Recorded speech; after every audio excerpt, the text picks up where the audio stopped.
Ukraine just dealt a devastating blow to Russia's economy. Ukraine shuts down the Russian gas pipeline. Ukraine has severed its transit of Russian gas to Europe, impacting a pipeline that has operated for over 40 years. The reason for pipeline shutdown is Ukraine's President Zelensky refused to allow further transits, which he said were fueling the Russian war machine. The EU has had a year to prepare for the change, and the European Commission says the impact will be limited. Well, let's get deeper. Ukrainian President Zelensky announced the move, citing the need to stop fueling Russia's war machine. The cessation follows Ukraine's control of the key town of Sucha, which houses a major Russian gas facility. Ukraine delayed the pipeline shutdown to avoid harming European allies and to maintain vital revenue from Russian gas transit. However, the $5 billion Russia lost annually due to this closure significantly impacts its struggling economy.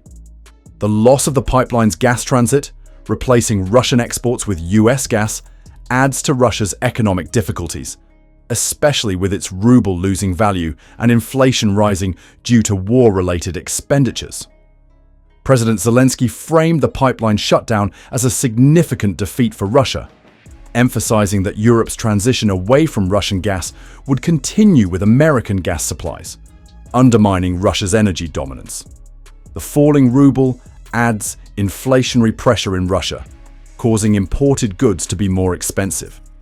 Despite the weaker ruble making Russian exports cheaper, sanctions have reduced the ability to leverage this advantage.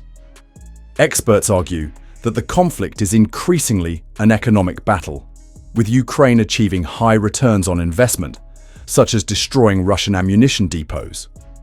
Ukraine sent drones worth of $10,000 or $20,000 or $100,000, and they destroyed billions of dollars worth of ammunition depots.